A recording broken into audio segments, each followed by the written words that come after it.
Limmie Pulliam making his Carnegie Hall debut, singing the title role in The Ordering of Moses. Limmie Pulliam grew up singing gospel music in a small-town Missouri church where his father was a pastor. But in school, he was more of a jock than a crooner. Nobody realized the big football player had an even bigger range until his 8th grade choral director heard him doing an impersonation of Stevie Wonder. He trained with the legendary Richard Miller at the Oberlin Conservatory of Music in the late 1990s, and expectations for Pulliam were high. But the rising young tenor with such promise quit singing in his early 20s, disheartened by an industry that he says denied him prime roles because of his weight. For nearly a decade, he paid his rent as a debt collector and security guard and rarely sang at all, not even in the car along with the radio. But in 2007, while working as a field organizer in Missouri for Barack Obama's first presidential campaign, a singer for hire didn't show up to perform the national anthem. Pulliam stepped in, and everything changed. I first met Limmie in January of 2023 when I attended his debut at Carnegie Hall with the Oberlin Orchestra. And he's been busy making up for lost time ever since, at the Met, at the Cleveland Orchestra, and in December, he'll return to campus to step into the title role in Omar, the Pulitzer Prize-winning opera by Oberlin alumna Rihanna Giddens and Michael Abels. The story of how Limmie rebuilt his career and voice against all odds moved me, and it strikes me as the very essence of Michelle Obama's admonishment to Oberlin graduates to run to the noise, to do the thing that's hard and frightening, even when that voice in your head is telling you can't possibly succeed. I wanted to know how he overcame those doubts to reclaim a career on center stage, a place he so clearly belongs. I'm Carmen Twillie-Ambar, president of Oberlin College and Conservatory. Welcome to Running to the Noise, where I speak with all sorts of folks who are tackling our toughest problems and working to spark positive change around the world. Because here at Oberlin, we don't shy away from the challenging situations that threaten to divide us. We run towards them.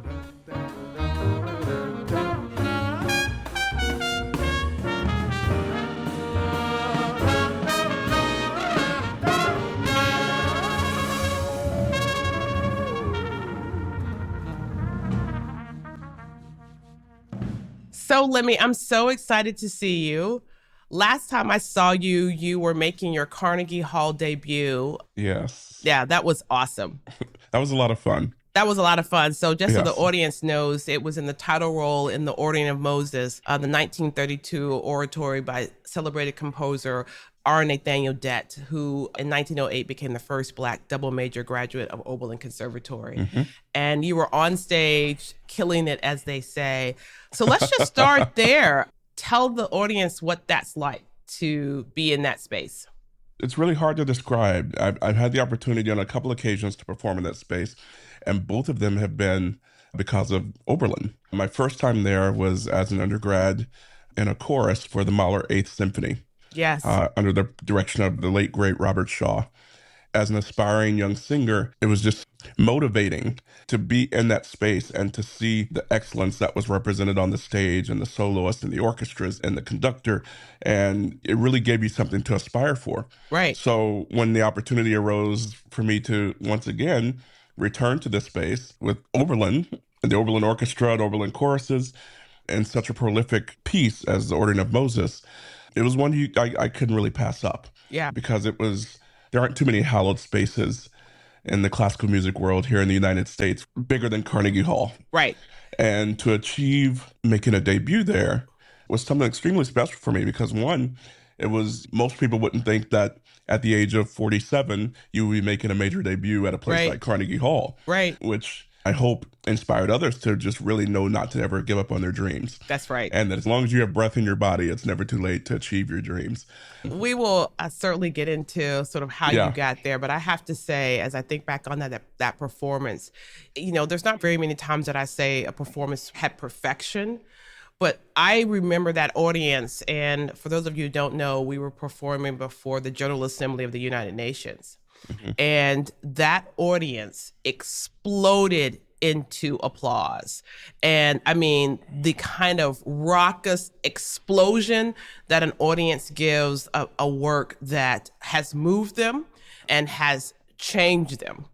That's what I remember about that night. And Yeah. it was incredible. It was a really special night. And plus I had my entire family was there. All of my Right. siblings, my mother, and several other relatives were able to come in and be there for that occasion.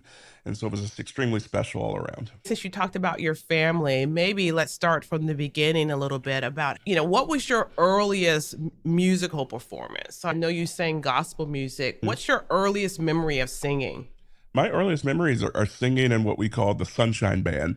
Growing up in the Church of God in Christ, Kojic Yep. as it's known, and most people would call it a youth choir. Yep. Oh yeah, so absolutely. that was my earliest experience in the Sunshine Band. Us standing up on Sunday mornings, Sunday afternoons, in our yellow and white. I've been in many. Listen, the youth choir. I grew up in the Deep South. Yes, youth choir with the person doing a little do a repeat. Yeah, circling their hands like they're doing a sign from a football game, right? But repeat that verse again, little kids. Yeah, that was my earliest music training was in the church, and little did I know that would become some of the best training that I would ever receive, because it taught me how to connect with an audience and the importance of connecting with the audience and how much music and texts and things can move people and can touch people. So it was a great lessons for me to learn at such an early age that are things that I carry with me today, and how I approach a piece of music. Classical music is old. So a lot of the pieces that we do, people have heard time and time again, and you always want to have some type of fresh approach to it. Right. And that's what I'm searching for each and every time I stand on a stage, is to be able to bring a fresh approach to something that people might have heard 50 times in their lifetime. For those of you who grew up in the church, those hymns have been sung lots of times. Those songs everyone's heard. The audience can sing it with you. Yes. And every time you may hear a different ad lib. That's true. On a hymn that you've heard many Sundays. That's right. Someone will come in and do something different and be like, oh, okay, that was new. That's right. And, it's just that little spark that you need. It's like, oh, okay. And it inspires other people to, as you say, step out and then add their own little ad libs and things to the music. That makes me feel so warm, because I know that feeling of that audience. What I love about a Black church audience is that audience is for you. Yes. And you know that when you walk in the pulpit or on the choir stand or wherever you are, and they're going to give you that love back. Yes. There are a few things more comforting than for a young person who's standing on a stage or in a choir stand to hear that, take your time. That's right. Take your time, honey. All right. Yeah, take your time, sweetie. And then you're like, okay. That's right. We used to have a woman in our church, and she would say, well, well, well. and you would know you were doing it. If she said, well, well, well, you know you really hit it. I love that. So let's talk a little bit. You're singing in the church and you realizing that you can sing. I guess you had some moments where people really gave you that sort of sense that you do this well. How did you find your way to Oberlin? It was school choir. I didn't really realize how well I could sing until middle school. My uncle, who was a rather known gospel singer in our area, used to call me Gomer Pyle, because I had this deep Southern accent, and he would always say, you would never think that you could sing listening to you talk. It became sort of a joke between us, but it all started in middle school. I joined the choir because my friends were in choir. Okay. Not because I really had any interest in music, it's because that's where my friends were. Okay. And so I started in choir. I was hiding in the back in the bass section, pretending to be a bass, until one day I was outed by my classmates. And they just said, wait a minute. They said, Miss Sexton, Veretta Sexton, who was my choir director, you should hear Limmie do a Stevie Wonder impersonation. Oh, wow. Okay, and which song did you do? Isn't She Lovely? Isn't she lovely? Okay. I was kind of a class clown, so I loved to do impersonations. I did really odd impersonations, like Cary Grant, like Betty Davis. Like, oh, wow. Things you would expect a young Black kid to be doing impersonations of. Yes, no, and not at that age. Absolutely not at that age, no. So one day she said, okay, if we can get our work done, I'll let me do his impersonation. She wasn't really expecting much from it. And when I did it, she immediately stopped me. She's like, wait, hold on. Do that again. And I did it again, and she said, all right, we need to talk. You're not a bass. Mm, And she immediately moved me to the tenor section. From then on, I was in the tenor section. And then we went on through high school and choir. right. We did solo and ensemble, Okay. which they have in Missouri, and you do it at the district and the state level. Yes. For those I choir folks out there, you know that sequence where you're going to Yes, these competitions and doing district and regionals and yeah. yeah. And so I did a solo on the district level and was advanced to state. And it Mm-hmm. was at state when I sang for a blind judge. It was blind judging, and we sang our two pieces, and we walked out of the room. And once we walked out, the door opened behind us, and the person I assumed was a judge was standing there, Right. said, "Whoever was just here singing, please come back to this room at the end of the day." Wow. So my teacher and I went back, and she talked to me. She was a voice teacher from St. Louis, Mm-hmm. and she said, "You really have a gift. I'm not sure if you know that, but you have a gift that needs to Hmm. be nurtured. Yes. And I think it could be really something special." And she said, "What are your plans?" And I said, "I'm probably going to go to a state school." I'd had a couple of offers for scholarships at a state school where most of my siblings had gone. Right. She said, "Have you heard of a school called Oberlin?" Oh my gosh. I said, "No." She goes, "Have you heard of a teacher called Richard Miller?" Oh my I said, goodness. "No, ma'am, I haven't." And so she talked to my teacher, got the address of our school, and within a week, I had a copy of one of Richard Miller's books, The Structure of Singing, and an informational packet from Oberlin sent to my school for me. Wow. And I took that home and began reading it. And this was mid 90s, early Right. 90s. So I popped in this videotape. I remember it says, "Let me tell you about a town called Oberlin." And he went on to talk about the school and did a school tour via this video. And he Right. talked about the conservatory and the voice department and the jazz department. And by the time it was done, I was just like, this is the place for me. Oh my This is God. where I have to go. You know what? I've had a chance a couple of times on this podcast to have what I call these kind of God moments, the universe moments, like Hmm. something happens and you just see, oh. And that leads to Metropolitan Opera, debut in Carnegie Hall. And you just think this person at this competition goes, whoever was singing there, come back and talk to me. Hmm. Right. Yeah. And Oberlin and the world gets a chance to hear your incredible voice because somebody just stopped and went, yeah, you know what? I can't let that voice go unattended to. Yeah. It was definitely a God moment. And I'm so grateful for it because it put me on the path to where I am today. Oh, wow. Well, let's talk a little. You mentioned Richard Miller, and I think for those of you who don't know Richard, we'll let me tell us a little bit about his contributions to the industry and why he was so important. But I know that he trained you at Oberlin, and Hmm. maybe just tell us what the audience should know about him and maybe how he reacted to your voice. Mr. Miller was an extremely special person to me. He was not just a voice teacher, he was not just a well respected, probably the most respected vocal pedagogue in the world at the time. Yes. He became sort of like a father figure to me. Being away from home, Right? In he this was small town. in a small town.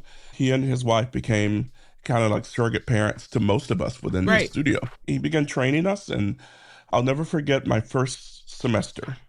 And he told me early on, he said, and the way he spoke was so proper, so right.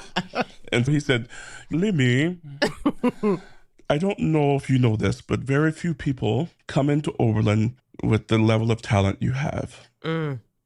I want you to, when you get home for Thanksgiving break, the first thing you should do is go back to your school and thank your teacher Oh. for the training she gave you Oh, wow. and for actually nurturing your voice and Mm. not doing it harm."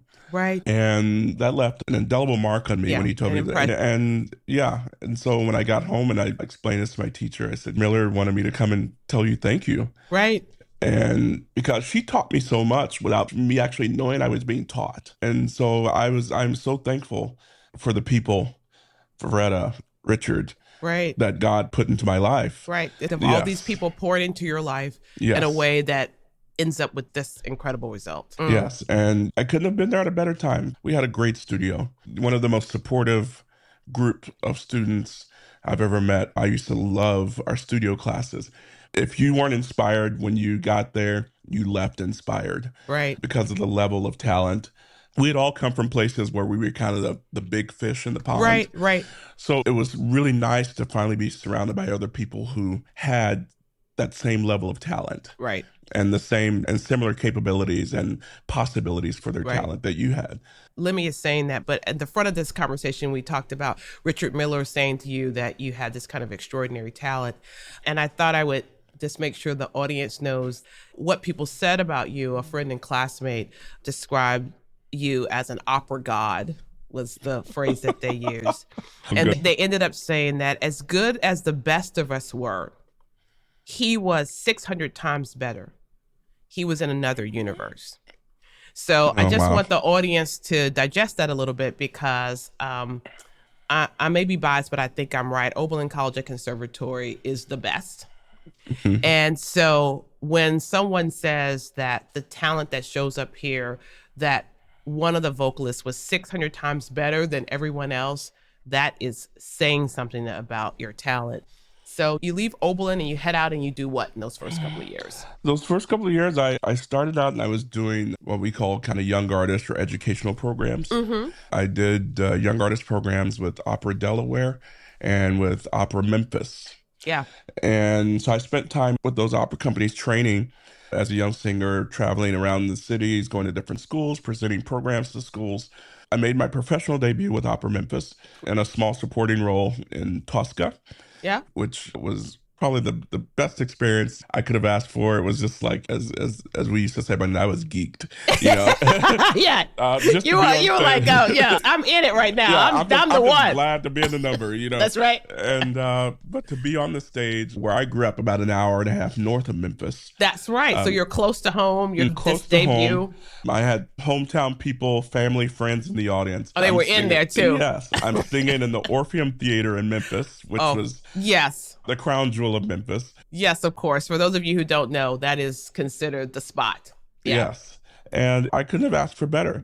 But it was also those first couple of years of doing that were fabulous. But to kind of progress outside of that young artist realm, Right. Things weren't always pleasant. Right. Let's talk about it because it's one of the just such compelling parts of your journey of why you stopped singing and what casting directors would say to you.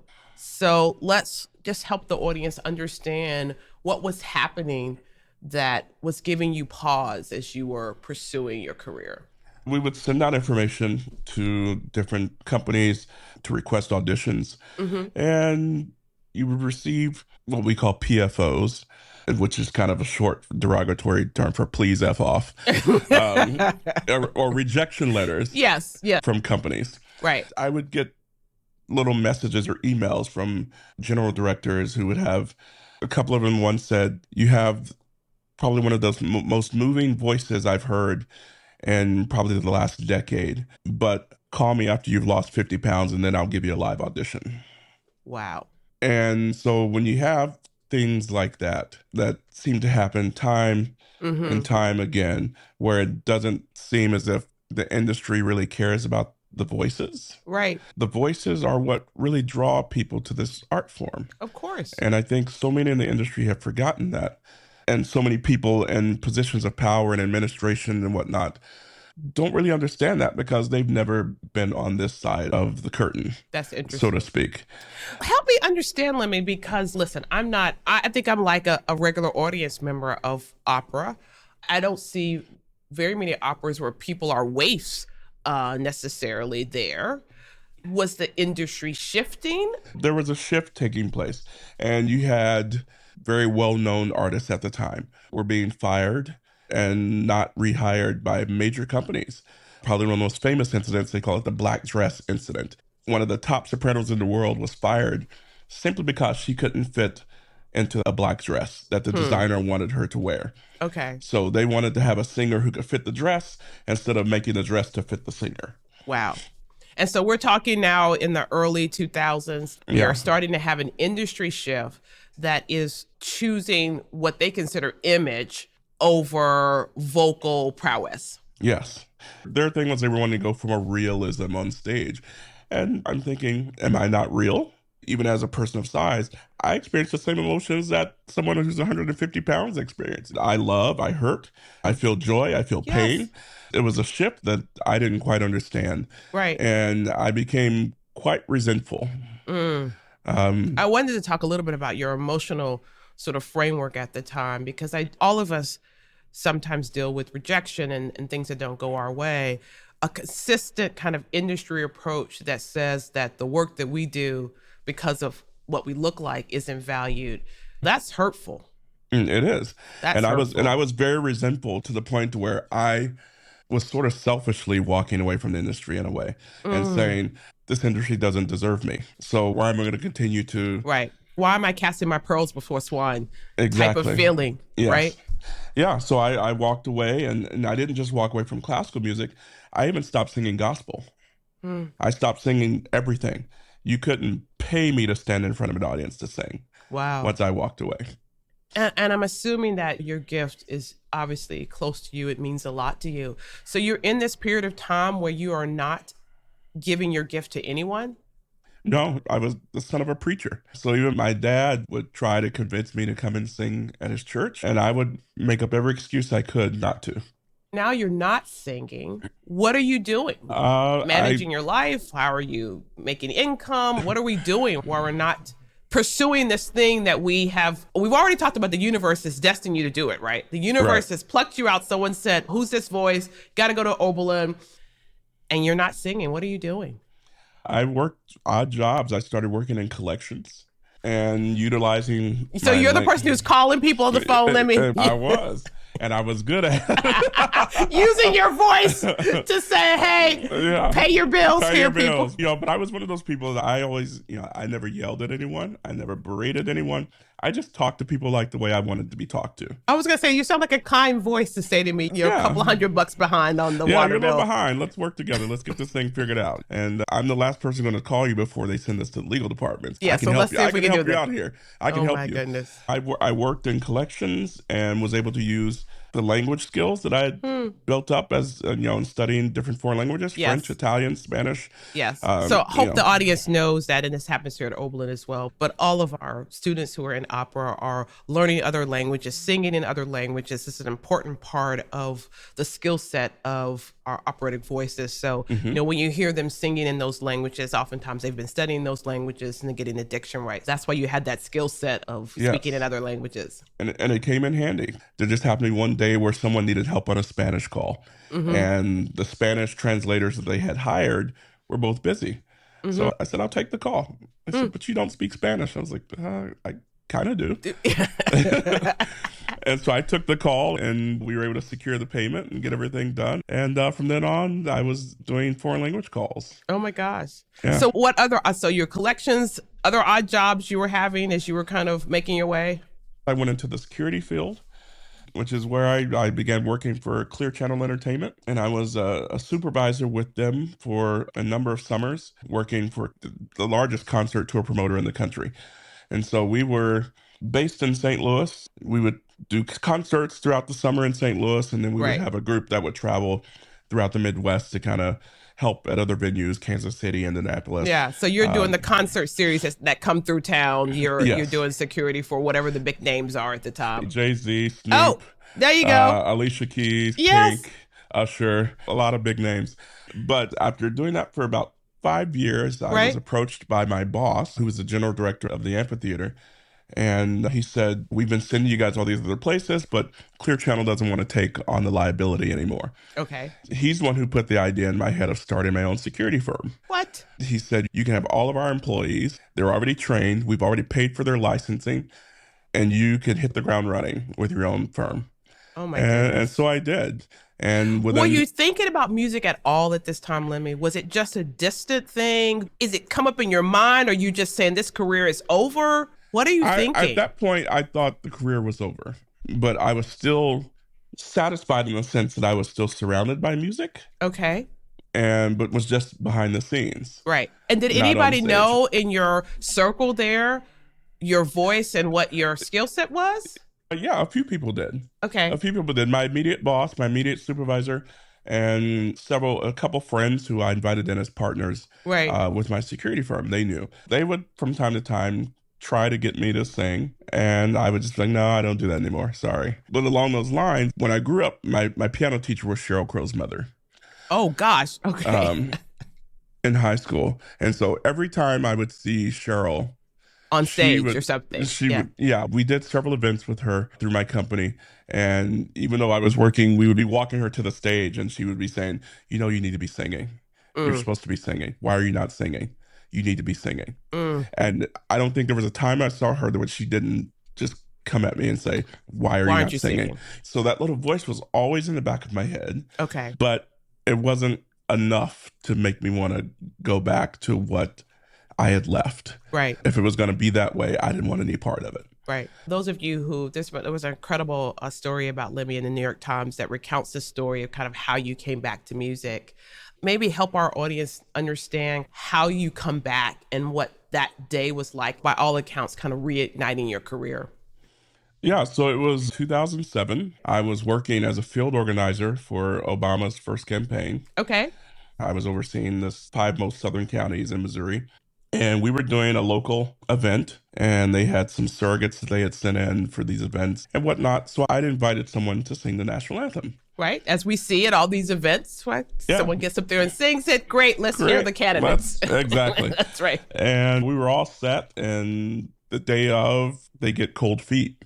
I'm thinking, okay, we'll just scratch the anthem for today and Mm-hmm. go on with the formality. You have to get to the nitty gritty. Get to the nitty gritty. They're here to tell us about why we should elect them. Right. My boss didn't like that idea.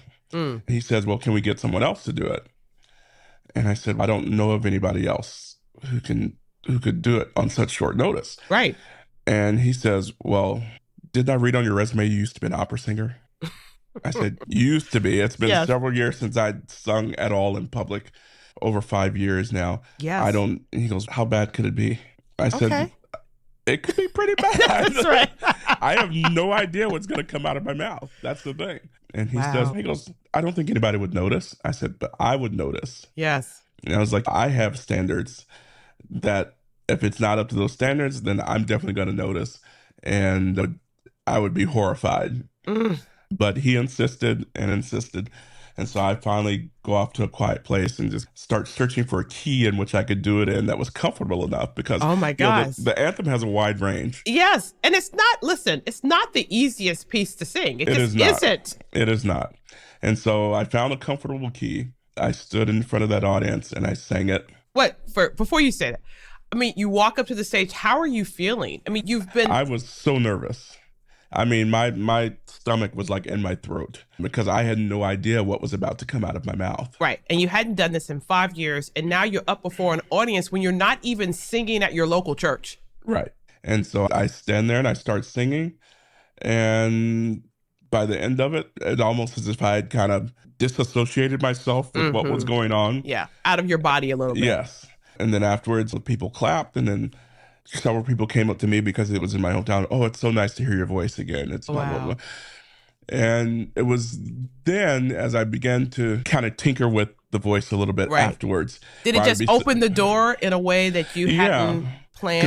Because I didn't expect it to be as good as it came out because I was so out of practice. So I began kind of tinkering with things in my room at home. I would kind of sing along with some recordings that I had and different things. And then one day I found a trunk of mine and it had a lot of my lesson tapes in it from my days at Oberlin. From Oberlin. Oh, wow. So I had several videotapes of lessons I had with Richard Miller and started popping them in and started working with those tapes. Back to your old instructor, back to my old vocal instructor. coach.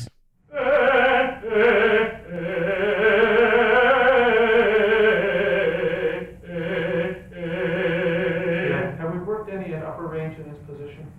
No. Okay, here's another thing. Sometimes, this is not for you because you already have your top voice, but sometimes if you have a person who has difficulty in singing the upper voice, you put them on the floor like this, it can really immediately bring results.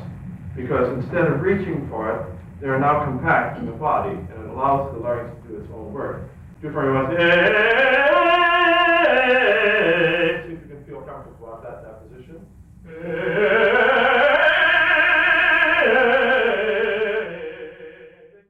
was one of those things that it was almost riding a bicycle in a way. As I began to work with the tapes, as the coordination began to come back, as I started to pay more attention to the voice, I said, this voice is different than it Oh, was. wow. Different from the 5 voice that you left 5 years ago. Yeah, it's different. Something's changed. Did you pinpoint what it is? Not until I began experimenting with different types of repertoire. I started trying to sing things that I was singing 5 years earlier. Those things didn't feel as comfortable. Okay. So I began experimenting with a little bit of a heavier repertoire. Help the audience understand what you mean by heavier repertoire. So each voice comes in different types. You have lyric tenors, who are kind of like your everyday kind of tenor, leggero tenors, which are very light voice tenors. Okay. And then you have spinto Okay. and dramatic tenors, which are tenors that have a more robust sound and stronger voices that are able to carry over very dense orchestrations. So I began experimenting with more dramatic repertoire. Right. And that voice wasn't as available to you 5 years before? No. And the rep that I started experimenting with was stuff that, one, I really never thought I would be singing. I don't know if Mr. Miller ever knew that this might be my future, or if he ever thought it might be my future. We would always joke about certain things. He had me sing Nessun Dorma at a couple of things. It's like a party trick.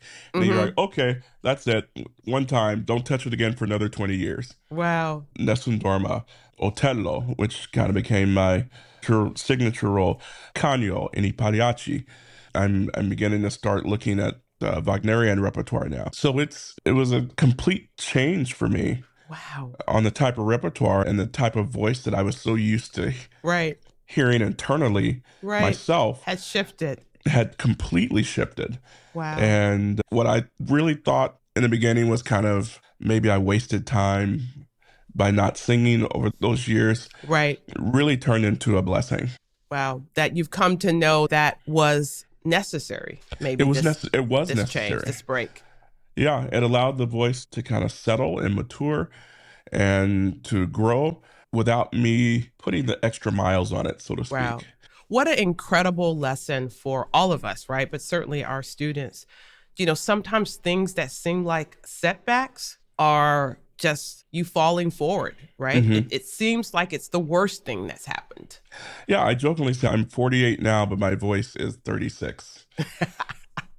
Talk about this, at least from our perspective, as people who are so proud of what you've accomplished, this kind of explosion back into the industry. I think when we saw you at Carnegie Hall, I think you had set up the Cleveland Orchestra at the time. I think you had the Met coming up. You were debuting at Carnegie Hall. And, you know, all within a month, within a 30-day period. That's right. That's right. It's sort of like this voice that hadn't been here, leaving the industry because of these shifting views, and then this launch back into the industry. Tell me what you've been hearing, what you've been feeling as you're back in this space in a different way. And I'm hoping people have left behind that shift that pushed you out in your own view of things. Not everyone has. The way I approach my career is so much differently now. Whereas before, I would kind of shy away from the topic of if my size is going to be an issue. And as you talk about running to the noise, I would just put it on the table. Please let me know now if this is going to be an issue. I don't want to waste my time. I don't want to waste yours. Right. So if it's going to be an issue, let me know now. Be plain spoken. I just said that in a meeting the other day to someone. Be plain spoken.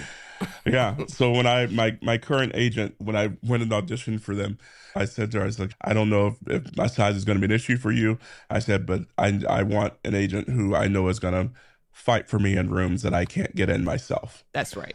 She said, I don't see an issue at all. We have a great working relationship, and I think our collaboration has been the key to me being where I am now. I'm wondering, Limmie, whether this career arc and what you've experienced, the pain of it, the difficulty of it, and then coming back to it. We talked at the beginning of this conversation about how you reach audiences. Whether you think this experience has been an important part of your ability to be able to do that. What would you say about how you're able to connect with audiences now because of the experience that you've had? I think of singing differently in the sense that, of course, our sound comes from our vocal cords and our throats. But I believe to genuinely touch people that the sound has to first begin in your heart. and then work its way up. Yeah. Without that heart in the sound, it's extremely difficult to connect with people. So you Right. have to have the heart is what I think reaches people and moves people. And that I'll offer this up because I know this is you. That heart has to have gone through something. It really has. You know, it reminds me, I know you have this feeling too if you grew up in the church. I remember as a young kid sitting there and watching my parents or someone in the church, and they would be older and they would be crying about something and you wouldn't quite know what it is. And you'd be like, you know, you just sing along. The song didn't mean the same thing to you as it meant to them because their heart had been through something. Oh, yeah. You know, so much that we didn't understand growing up in the church, that the experiences with a certain song really spoke to someone's heart. Yes. To the point that they were able to become emotional. It's, yeah. You know, one of the things I do each time before I walk on stage, the last thing I do is I pray. And I ask that I'm allowed to remove self from this, and that it becomes about the music, and that everyone within the hearing would experience whatever they believe, God or whatever higher being they may be, that they experience his presence through our music making. Yes. And that's my goal each and every time that I go out and sing. I have to say, the last time I saw you sing, I know what we experienced on that stage and in that moment. I can't let our conversation end without talking about Omar. Just so this audience knows, Omar is an opera written by Rhiannon Giddens, who is an Oberlin graduate. And most of you know that if you haven't listened to my podcast with Rhiannon, just go back and listen to it. You'll know all about her and what she's done. But she wrote this Pulitzer Prize winning opera, Omar, and it's based on the 19th century Islamic scholar Omar, who was enslaved in South Carolina. And it's the only slave narrative that we have that's written in Arabic. So when I interviewed Rhiannon, what she said to me about Omar was that when she was building that show and its premiere, and I know you were involved in the workshops, that you were in the DNA of that show as she was thinking about that voice. So tell us a little bit about your involvement in Omar in the early stages and what you think about this role. I was honored to have been asked to take part in the workshops for this, as Rhiannon is a dear friend. But from the very start, from the very first notes I heard, I knew this was going to be a very special piece. Strictly from the sense that, unlike a lot of what I consider contemporary operas now, the music of this opera really resonates. It's deeply moving. I think Rhiannon was able to really capture so much about Omar and his culture and his heritage and the sound. The orchestration that she and Michael came up with, to me, is kind of mind-blowing to hear this mashup of a Middle Eastern, bluegrass, and classical, and all these genres, and this melting pot of music. That's right. And it is so inspiring. I'm so excited to get to be a part of its premiere at Oberlin. We are excited to see you. I will be thinking about you, Limmie, right before that stage sort of moment, knowing that you're in prayer for us to be moved. And I just can't tell you how incredibly proud I am of you representing the people at Oberlin, because I think that for our students, but for anyone, sometimes we think careers are linear. And we watch people in these really successful moments. We kind of think it's always been that way. It just kind of flowed and they did this thing next. And all of a sudden, there they are on the stage at Carnegie Hall. And we never know what people's challenges and struggles are and the things they've had to overcome and what's gotten them there. And I guess, you know, whatever you think that you need to say to our students in this moment about what it means to be resilient and to come back better than ever. I think I would really just encourage students and people aspiring for careers in this industry to really, as you say, the title of yours is to run to the noise, to really face challenges head on. When you face a challenge head on, you give yourself the chance to turn an obstacle into an opportunity. Every challenge we face holds a lesson that's just waiting to be uncovered. So really, don't be afraid to face your fears, to step out of your comfort zone, to be persistent in your work, be consistent in your work, and don't let a no deter you from continuing to push forward. That's right. Because to me, it was so powerful that in the end, you didn't let the industry's framework define you. Exactly. It's up to us to take control of our own destinies and to define our own selves as opposed to allowing other people to define us. Amen. Thanks, Limmie. I had such a good time. Thank you.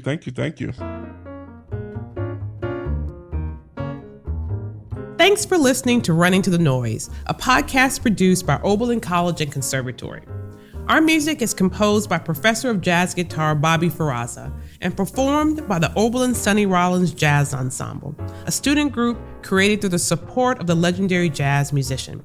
If you enjoyed the show, be sure to hit that subscribe button, leave us a review, and share this episode online so Obies and other folks can find us too. I'm Carmen Tully-Ambar, and I'll be back soon with more great conversations from thought leaders on and off our campus.